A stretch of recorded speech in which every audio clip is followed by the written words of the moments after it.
Sourate 22, le pèlerinage. Au nom de Dieu, le tout miséricordieux, le très miséricordieux. Ô gens, vous révérerez votre Seigneur, car le tremblement de l'heure est quelque chose d'horrible. Le jour où vous en serez témoins, même une mère allaiteuse abandonnera son nourrisson, et une femme enceinte avortera de son fœtus. Vous verrez les gens tituber comme s'ils étaient intoxiqués, alors qu'ils ne sont pas intoxiqués. C'est parce que le châtiment de Dieu est si terrifiant. Parmi les gens, il y a ceux qui argumentent au sujet de Dieu sans savoir et suivent tout diable rebelle. Il est décrété que quiconque s'allie avec lui, il le trompera et le guidera vers l'agonie de l'enfer. Ô gens, si vous avez le moindre doute au sujet de la résurrection, souvenez-vous que nous vous avons créé de poussière et par la suite d'une minuscule goutte qui se transforme en une chose qui s'accroche. Puis elle devint un fœtus auquel il est donné vie ou qui est considéré sans vie. Nous clarifions ainsi les choses pour vous. Nous fixons dans les utérus ce que nous voulons pour une période prédéterminée. Nous vous faisons alors sortir en tant que bébé, puis vous atteignez la maturité. Tandis que certains d'entre vous meurent jeunes, d'autres vivent jusqu'au pire des âges seulement pour découvrir que plus aucune connaissance ne peut être atteinte au-delà d'une certaine limite. De même, vous regardez une terre qui est morte, puis aussitôt que nous faisons pleuvoir de l'eau sur elle, elle vibre de vie et fait pousser toutes sortes de belles plantes. Ceci prouve que Dieu est la vérité et qu'il fait revivre les morts et qu'il est omnipotent et que l'heure arrive, aucun doute à ce sujet, et que Dieu ressuscite ceux qui sont dans les tombes. Parmi les gens, il y a celui qui argumente au sujet de Dieu sans savoir et sans guidance et sans une écriture éclairante. Arrogamment, il s'acharne à détourner les gens du chemin de Dieu. Il encourt ainsi l'humiliation dans cette vie, et nous le réduirons au jour de la résurrection, à l'agonie de la combustion. C'est ce que vos mains ont avancé pour vous. Dieu n'est jamais injuste envers les gens. Parmi les gens, il y a celui qui adore Dieu conditionnellement. Si les choses vont dans son sens, il est content. Mais si quelques adversités s'abattent sur lui, il fait volte-face. Ainsi, il perd à la fois cette vie et l'au-delà. Telle est la réelle perte. Il idolâtre à côté de Dieu ce qui ne possède aucun pouvoir pour lui nuire ou lui être bénéfique. Tel est le véritable égarement. Il idolâtre ce qui est plus apte à lui nuire qu'à lui être bénéfique. Quel misérable Seigneur! Quel misérable compagnon! Dieu admet ceux qui croient et mènent une vie droite dans des jardins au cours d'eau ruisselants. Tout est conforme à la volonté de Dieu. Quiconque pense que Dieu ne peut pas le soutenir dans cette vie et dans l'au-delà, qu'il se tourne complètement vers son Créateur dans le ciel et rompe sa dépendance à quiconque d'autre, il verra alors que ce plan élimine tout ce qui l'ennuie. Nous avons ainsi révélé en ceci des révélations claires, puis Dieu guide quiconque veut être guidé. Ceux qui croient, ceux qui sont juifs, les convertis, les chrétiens, les zoroastriens et les adorateurs d'idoles, Dieu est celui qui jugera parmi eux au jour de la résurrection. Dieu est témoin de toutes choses. Ne réalises-tu pas que devant Dieu se prosterne tout le monde dans les cieux et la terre, et le soleil et la lune et les étoiles, et les montagnes et les arbres et les animaux et beaucoup de gens? Beaucoup d'autres parmi les gens sont condamnés à un sort funeste. Quiconque Dieu couvre de honte, personne ne l'honorera. Tout est conforme à la volonté de Dieu. Voici deux groupes qui se querellent en ce qui concerne leur Seigneur. Quant à ceux qui mécroient, ils auront des habits de feu taillés pour eux. Un liquide infernal sera versé sur leur tête. Cela fera fondre leurs intérieurs ainsi que leur peau. Ils seront confinés dans des pots en fer. Chaque fois qu'ils essayeront de sortir d'une telle misère, ils seront forcés d'y retourner, goûter l'agonie de la combustion. Dieu admettra ceux qui croient et mènent une vie droite dans des jardins au cours d'eau ruisselants. Ils y seront parés de bracelets d'or et de perles, et leurs vêtements y seront de soie. Ils ont été guidés aux bonnes paroles. Ils ont été guidés dans le chemin du plus loué. Sûrement, ceux qui mécroient et repoussent d'autres du chemin de Dieu et de la mosquée sacrée que nous avons désignée pour tous les gens, qu'ils soient des natifs ou des visiteurs, et cherchent à la polluer et à la corrompre, nous les affligerons d'un châtiment douloureux. Nous avons désigné Abraham pour ériger le tabernacle. Tu n'idolâtreras aucun autre Dieu à côté de moi, et purifie mon tabernacle pour ceux qui le visitent, ceux qui vivent près de lui, et ceux qui s'inclinent et se prosternent, et proclame que les gens devront observer le pèlerinage. Ils viendront à toi en marchant ou en empruntant toutes sortes de moyens de transport. Ils viendront des lieux les plus lointains. Ils peuvent rechercher des bénéfices commerciaux et ils commémoreront le nom de Dieu durant les jours spécifiés pour les avoir pourvus de bétail. Mangez-en et nourrissez le désespéré et le pauvre. Ils compléteront leurs obligations, accompliront leurs vœux et visiteront l'ancien tabernacle. Ceux qui révèrent les rites décrétés par Dieu ont mérité une bonne récompense auprès de leur Seigneur. Tous les bestiaux sont rendus licites pour votre nourriture, excepté ceux qui vous sont spécifiquement interdits. Vous éviterez l'abomination de l'adoration d'idoles et éviterez de porter de faux témoignages. Vous maintiendrez votre dévotion dédiée absolument à Dieu seul. Quiconque érige la moindre idole à côté de Dieu est comme celui qui est tombé du ciel, puis se fait emporter par les vautours ou balayé par le vent au fond d'un profond ravin. En vérité, ceux qui révèrent les rites décrétés par Dieu démontrent la droiture de leur cœur. Le bétail vous procure de nombreux avantages pendant un temps avant d'être fait don à l'ancien tabernacle. Pour chaque congrégation, nous avons décrété des rites par lesquels ils commémorent le nom de Dieu pour les avoir pourvus de bétail. Votre Dieu est un et le même. Vous vous soumettrez tous à lui. Donne la bonne nouvelle aux obéissants. Ils sont ceux dont les cœurs tremblent lorsque le nom de Dieu est mentionné. Ils persévèrent avec constance durant l'adversité. Ils observent les prières de contact et de nos provisions pour eux, ils donnent en charité. Les offrandes d'animaux sont parmi les rites décrétés par Dieu pour votre propre bien. Vous mentionnerez le nom de Dieu sur eux lorsqu'ils sont en rang. Une fois qu'ils ont été offerts pour le sacrifice, vous en mangerez et nourrirez le pauvre et le nécessiteux. C'est pourquoi nous les avons domestiqués pour vous, afin que vous puissiez montrer votre reconnaissance. Ni leur viande ni leur sang n'atteignent Dieu.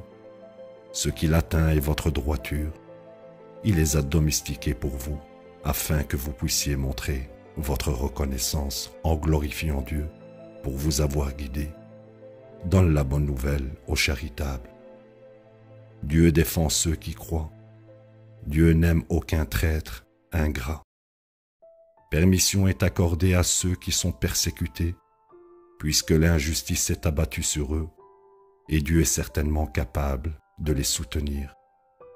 Ils ont été expulsés de leur maison injustement, pour aucune autre raison que d'avoir dit « Notre Seigneur est Dieu ».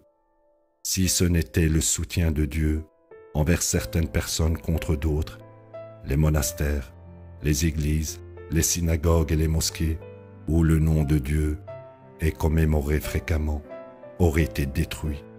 Absolument, Dieu soutient ceux qui le soutiennent. Dieu est puissant, le Tout-Puissant. Ils sont ceux qui, si nous les désignions comme dirigeants sur terre, ils établiraient les prières de contact et la charité. et prônerait la droiture et interdirait le mal. Dieu est l'ultime dirigeant. S'il te rejette, le peuple de Noé, les Had et les Tamoud ont aussi mécru avant eux, de même que le peuple d'Abraham et le peuple de Lot, et les habitants de Madian. Moïse a aussi été rejeté. J'ai leurré tous ces gens, puis je leur ai demandé des comptes. Combien dévastatrice a été ma rétribution. Bien des communautés nous avons anéanties à cause de leur perfidie. Elles ont fini en ruine et en puits asséchés et en grands palais vides. N'ont-ils pas parcouru la terre, puis utilisé leurs esprits pour comprendre et utilisé leurs oreilles pour entendre? En vérité, le réel aveuglement n'est pas l'aveuglement des yeux, mais l'aveuglement des cœurs dans les poitrines. Il te défie d'apporter le châtiment, et Dieu n'échoue jamais à accomplir sa prophétie. Un jour de ton Seigneur est comme 1 millier de vos années. Bien des communautés dans le passé ont commis le mal, et je les ai bernés pour un temps, puis je les ai punis. À moi est l'ultime destinée. Dis, ô gens, je vous ai été envoyé comme profond avertisseur. Ceux qui croient et mènent une vie droite ont mérité le pardon et une généreuse récompense. Quant à ceux qui s'acharnent à défier nos révélations, ils encourent l'enfer. Nous n'avons envoyé avant toi aucun messager, ni aucun prophète, sans que le diable n'interfère dans ses souhaits.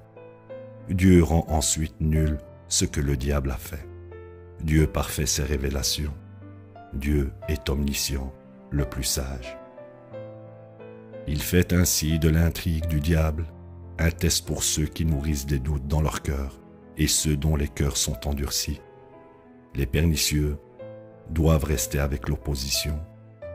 Ceux qui sont bénis de savoir reconnaîtront la vérité de ton Seigneur, puis ils y croiront et leurs cœurs l'accepteront volontiers sans le moindre doute. Dieu guide les croyants dans le bon chemin. Quant à ceux qui mécroient, ils continueront à nourrir des doutes jusqu'à ce que l'heure vienne à eux soudainement, ou jusqu'à ce que le châtiment d'un jour terrible vienne à eux. Toute la souveraineté ce jour-là appartient à Dieu, et il jugera parmi eux. Quant à ceux qui croient et mènent une vie droite, ils ont mérité les jardins de la félicité, tandis que ceux qui ont mécru et rejeté nos révélations ont encouru un châtiment plein de honte. Ceux qui immigrent pour l'amour de Dieu, puis se font tuer ou meurent, Dieu les couvrira sûrement de bonnes provisions. Dieu est certainement le meilleur pourvoyeur. Sans le moindre doute, il les admettra d'une admission qui les satisfera. Dieu est omniscient, clément. Il est décrété que quiconque venge une injustice qu'on lui a infligée équitablement, puis il est persécuté à cause de cela, Dieu le soutiendra sûrement. Dieu est indulgent, pardonnant. C'est un fait que Dieu fait se fondre la nuit dans le jour et fait se fondre le jour dans la nuit, et que Dieu est entendant, voyant. C'est un fait que Dieu est la vérité, tandis qu'ériger la moindre idole à côté de lui constitue un mensonge, et que Dieu est le plus haut, le suprême. Ne vois-tu pas que Dieu fait descendre du ciel de l'eau qui rend la terre verte? Dieu est sublime, connaissant. À lui appartient tout dans les cieux et tout sur terre. Absolument, Dieu est le plus riche, le plus digne de louange. Ne vois-tu pas que Dieu a assujetti à votre service tout sur terre? Les bateaux voguent sur l'océan par son ordre. Il empêche les corps célestes de s'écraser sur la terre, excepté si c'est conforme à son ordre. Dieu est le plus bon envers les gens, le plus miséricordieux. Il est celui qui vous a accordé la vie, puis il vous met à mort, puis il vous ramène à la vie. Sûrement l'être humain est ingrat. Pour chaque congrégation, nous avons décrété un ensemble de rites qu'ils doivent observer. Donc, ils ne devraient pas se disputer avec toi. Tu continueras d'inviter tout le monde à ton Seigneur. Sans le moindre doute, tu es dans le bon chemin. S'ils argumentent avec toi, alors dis, Dieu est pleinement conscient de tout ce que vous faites. Dieu jugera parmi vous au jour de la résurrection, concernant toutes vos disputes. Ne réalises-tu pas que Dieu connaît tout dans les cieux et tout sur terre? Tout ceci est enregistré dans un enregistrement. Ceci est facile à faire pour Dieu. Pourtant, ils idolâtrent à côté de Dieu des idoles dans lesquelles il n'a placé aucun pouvoir. Et ces dernières ne savent rien sur eux. Les transgresseurs n'ont aucune aide.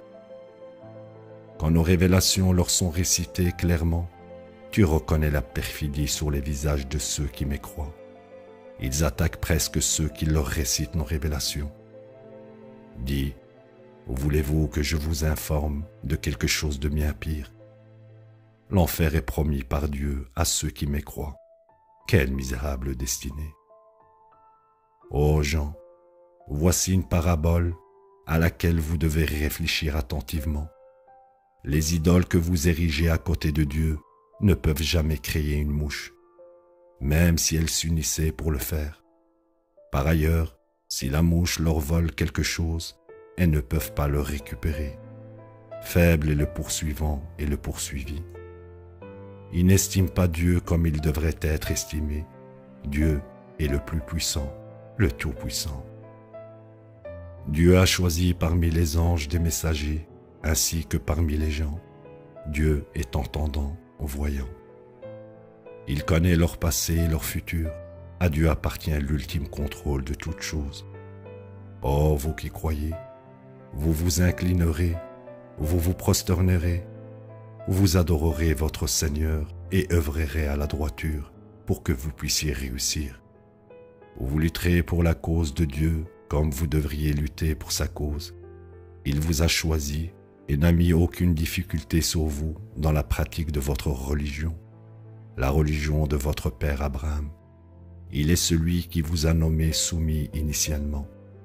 Ainsi, le messager servira de témoin parmi vous, et vous servirez de témoin parmi les gens.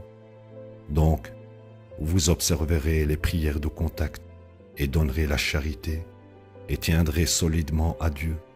Il est votre Seigneur, le meilleur Seigneur et le meilleur soutien. La ilaha illallah.